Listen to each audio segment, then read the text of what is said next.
Hello, this is the creator of Touched by Grace. Every story on this channel is written and edited manually. Nothing here is automated. Each video is crafted with care. Thank you for being here.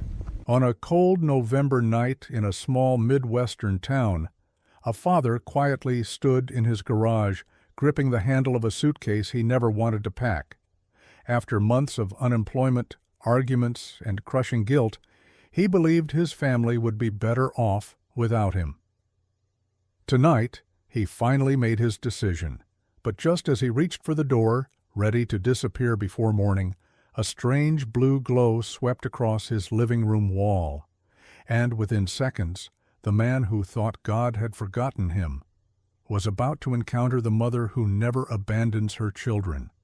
In Ridgefield, a quiet Midwestern town where houses sat far apart and nights carried the smell of dry leaves, Ethan Dawson was losing pieces of himself day by day. At 38, he had once been the dependable provider, a construction foreman admired for his strength, his calm decisions, his reliability. But 7 months earlier, his company had closed, leaving him without a job and without the confidence that had shaped his identity. At first, he told his wife, Emily, that it was temporary. He reassured little Lily, their 8-year-old daughter, that Daddy was just on a long break.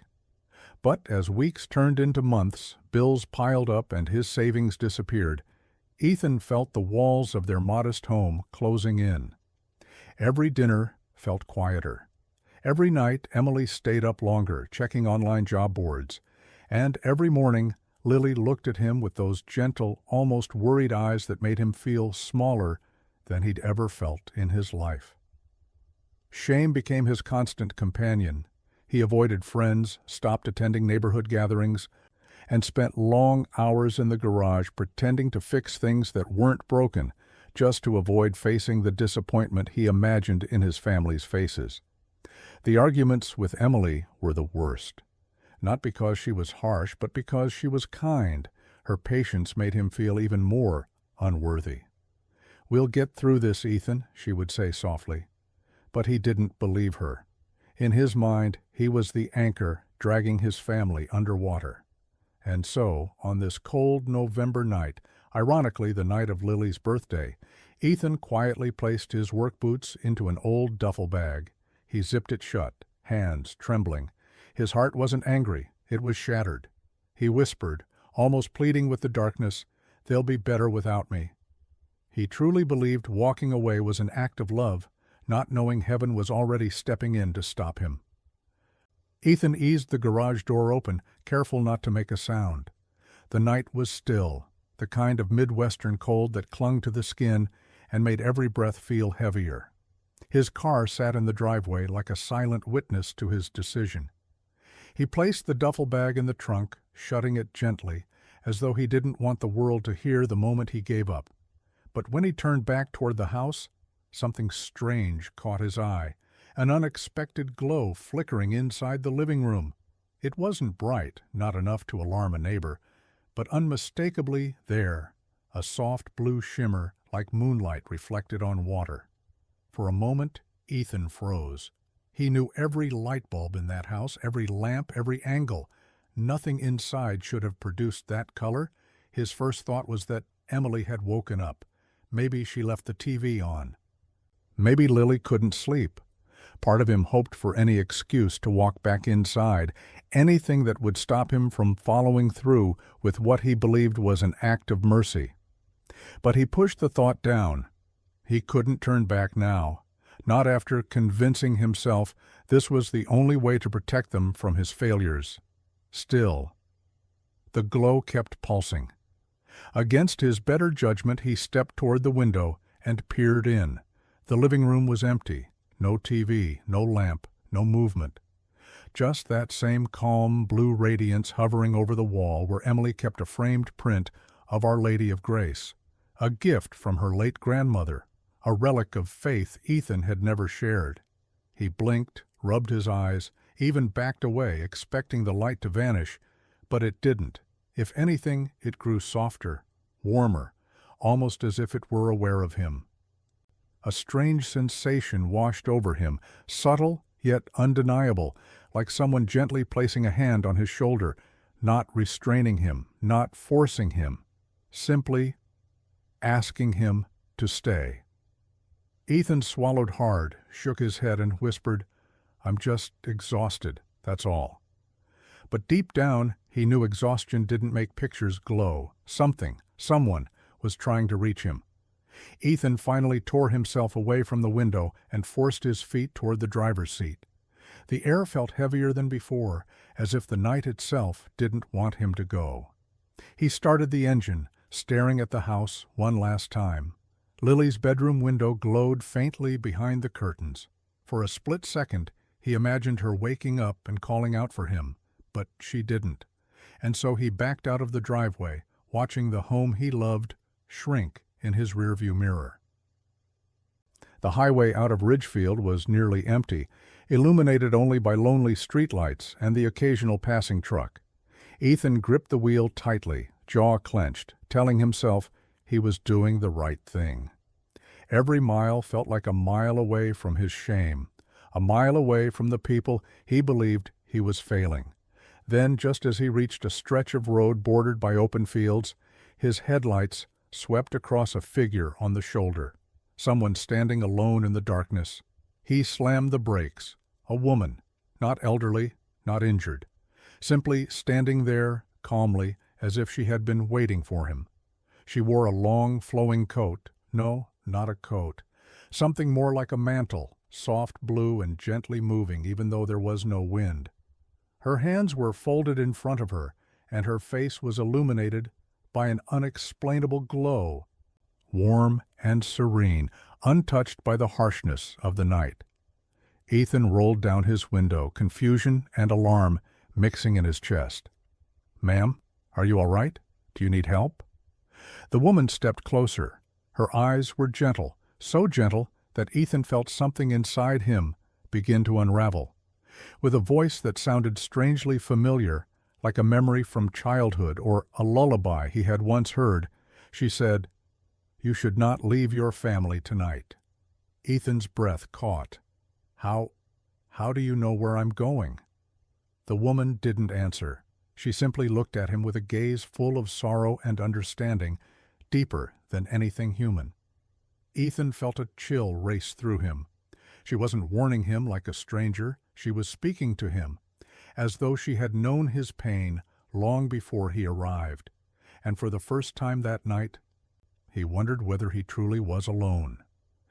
Ethan's pulse thundered in his ears as he stepped out of the car, gravel crunching under his boots. The woman in the blue mantle didn't move away. Instead, she watched him with the calmness of someone who had seen his entire life, every wound and every hidden fear. "I don't understand," Ethan said, his voice cracking. "Who are you? Why are you telling me this?" The woman didn't answer immediately. Instead, she reached into the folds of her mantle. Her movement was so gentle, it reminded Ethan of watching Emily tuck Lily into bed, deliberate, loving, unhurried. When she drew her hand forward, she held something small resting on her palm. A tiny wooden necklace, a child's necklace, the one with a heart carved into the center, the one Lily wore every single day since her grandmother had given it to her. Ethan stepped back. He knew that necklace. He had spent an hour looking for it just that morning after Lily cried because she couldn't find it.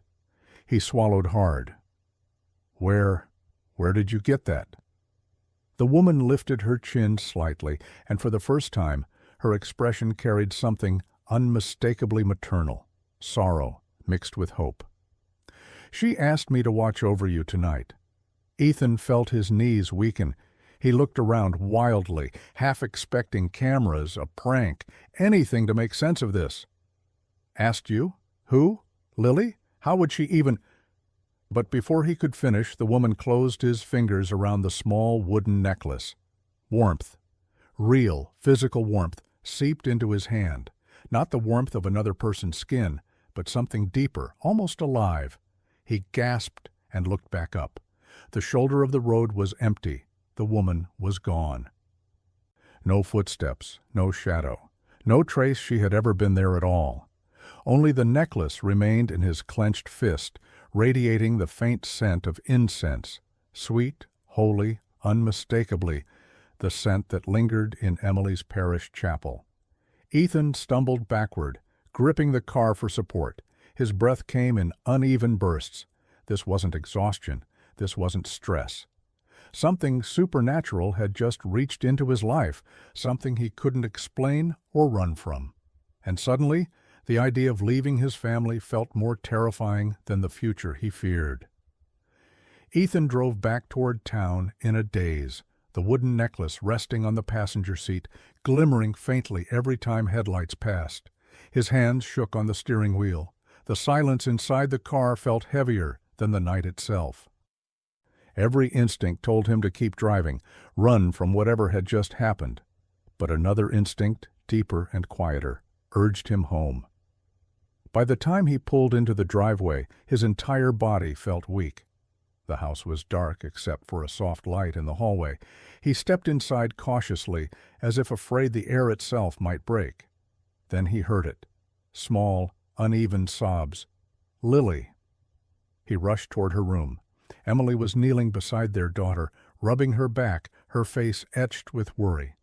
"Ethan," Emily whispered, startled. "Where were you? Lily woke up terrified. She said she saw—" But Lily didn't let her finish. She sat up abruptly, eyes red and shining with tears. "Daddy," she cried, reaching for him, "I saw a lady, a pretty lady in blue. She was standing next to you outside. She had my necklace." Every hair on Ethan's arms rose. Emily froze. "Lily?" "Sweetheart, what are you talking about? What necklace?" "My heart necklace." Lily pointed toward her nightstand. "It's been gone all day. I prayed for it before bed. I told the pretty lady I missed Daddy too much and I didn't want him to go away." Ethan felt his legs begin to buckle.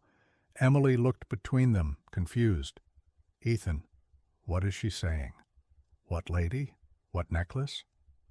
With trembling fingers, Ethan reached into his jacket pocket and pulled out the wooden necklace, the same one Lily believed she had lost.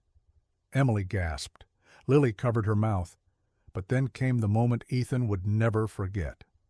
Lily whispered, almost in reverence, "That's the one she showed me, Daddy. She held it, and she glowed. She said she was taking care of you." Tears blurred Ethan's vision. His throat tightened as he knelt beside his daughter, the weight of what had happened pressing down on him with both fear and awe. He had tried to leave his family behind, but heaven had sent someone to bring him back home. For several moments, Ethan couldn't speak. He sat on the floor beside Lily's bed, holding the wooden necklace as though it might dissolve if he blinked. His chest rose and fell in uneven breaths, his mind spinning with images, the blue glow, the woman's voice, the warmth in his hand. And now Lily's trembling confession. Emily placed a hand on his shoulder. "Ethan, what happened tonight?" He didn't know how to explain it. He didn't even have the words. All he could manage was a whisper. "I wasn't supposed to come back." Emily froze. Lily stopped crying instantly, her big eyes fixed on him. Ethan swallowed hard, his voice breaking. "I thought leaving would protect you, protect both of you from me." Lily slid off the bed and wrapped her arms around him. "Daddy, don't go, please. The lady said you were sad, but she's helping you." It was too much.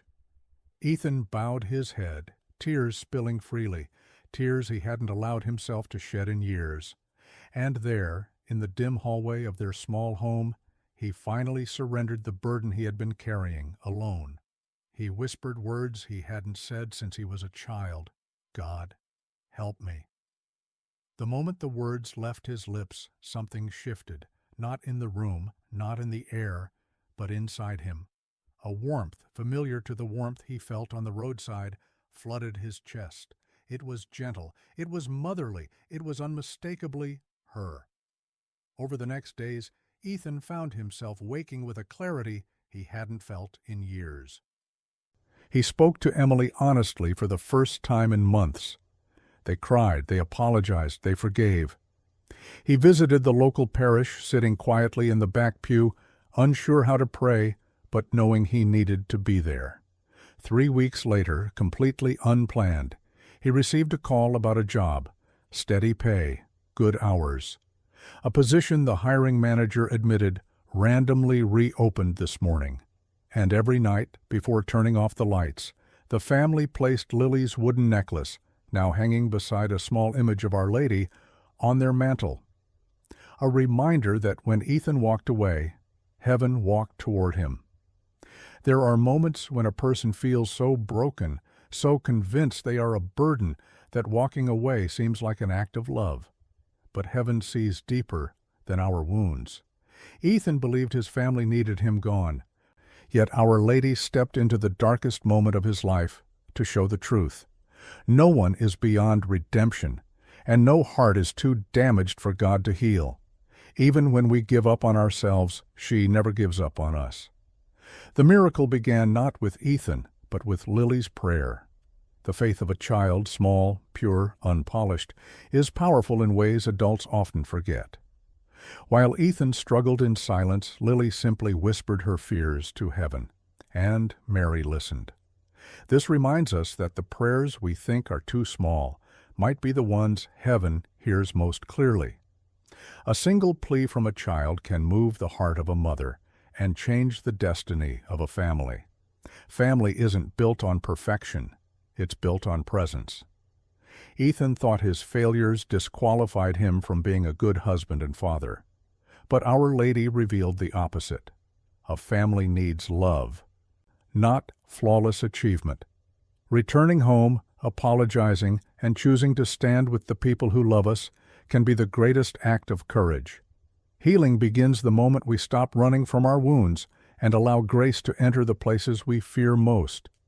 Miracles are not always thunderclaps or dramatic interventions. They often come quietly, wrapped in gentleness, through signs only the heart can fully understand. A glowing picture, a mysterious woman, a lost necklace returned. Through these tender details, Our Lady reminded Ethan that heaven walks beside us even when we feel abandoned. When we open our hearts, even for a moment, God and His Mother can transform despair into hope and lead us back to the people we were meant to love.